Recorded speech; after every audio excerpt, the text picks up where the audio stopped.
నమస్తే. నిజామాబాద్ హైవే మీద దాదాపుగా 7 కార్లు ఒకదానికొకటి ఢీకొని ఘోర రోడ్డు ప్రమాదానికైతే దారితీసినాయి.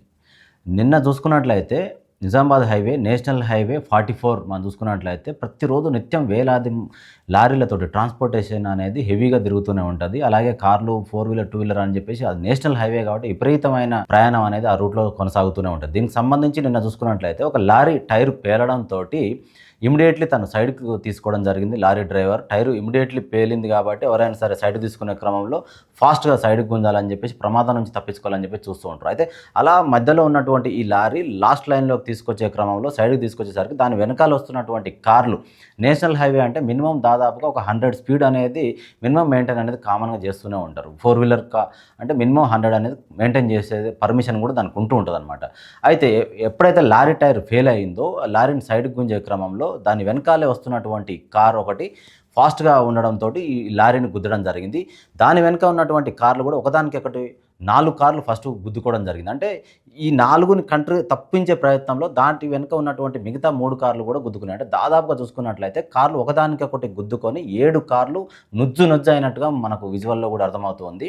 దీనికి సంబంధించి చూసుకున్నట్లయితే కూడా ఒక కారు మధ్యలో లారీకి, కారుకు మధ్యలో ఇరుక్కొని ప్రాణాలను కోల్పోయారు. అంటే ఒకరు మృత్యువాత పడ్డట్టు కూడా మనకు సమాచారం అందుతుంది. మిగతా కొంతమంది క్షతగాత్రులయ్యారు. అంటే విపరీతమైన గాయాలతోటి వాళ్ళు బయటపడ్డట్టు తెలుస్తుంది. వాళ్ళందరినీ కూడా స్థానికంగా నిజామాబాదు రూరల్ ఏరియా ప్రభుత్వ ఆసుపత్రికి కూడా వాళ్ళని తరలించినట్టు కూడా మనకు తెలుస్తూ ఉంది. దీనికి ప్రధానమైన కారణం చూసుకున్నట్టయితే లారీ టైర్ ఫెయిల్ అవ్వడం అనేది కూడా తెలుస్తుంది. అలాగే అదే హైవే అంటే ఇది నిజామాబాద్ నుంచి హైదరాబాద్కు వస్తున్న క్రమంలో జరిగినటువంటి ఈ ప్రమాదం. అంటే ఇంకొక లారీ కూడా చూసుకున్నట్లయితే ఇదే క్రమంలో అటునుంచి వెళ్తున్నటువంటి ఇంకొక లారీ కూడా బ్రేకులు ఫెయిల్ అయిపోయి అదుపు తప్పి అక్కడ సైడ్కున్నటువంటి లోయలో కూడా పడినట్టు కూడా మనకు విజువల్లో కూడా అర్థమవుతూ ఉంది. అంటే కార్లను చూస్తుంటే ఎంత భయానకంగా ఉంది అంటే ఆ నుజ్జునుజ్జైన కార్లను చూస్తే ఒక్కరే మృత్యువాత పడ్డట్టుగా మనకు సమాచారం అందుతుంది. కానీ ప్రతి కార్లో నుంచి కూడా అంటే ముందు భాగం, వెనక భాగం విపరీతమైన డ్యామేజ్కి గురైంది. అంటే అందులో ఎవ్వరు కూడా ప్రాణాలతో మిగలరు అనే అంతగా కూడా మనకు అర్థమవుతుంది ఆ విజువల్ చూస్తూ ఉంటే. అంటే ఒక్కరే చనిపోవడం అనేది ఒక అదృష్టంగా కూడా మనం భావించవచ్చు. మిగతా వాళ్ళు గాయాలై క్షతగాత్రులై హాస్పిటల్లో ట్రీట్మెంట్ అనేది కొనసాగుతూనే ఉంది. ఏదేమైనప్పటికీ ఏ హైవే అయినా మన హైదరాబాద్కు సంబంధించి చుట్టుపక్కల ఉన్నటువంటి నేషనల్ హైవేస్ ఏవి చూసుకున్నప్పటికి కూడా టోల్ హైవేస్ కాబట్టి మినిమం 100 స్పీడ్ అనేవి మెయింటైన్ చేస్తూ ఉంటాయి.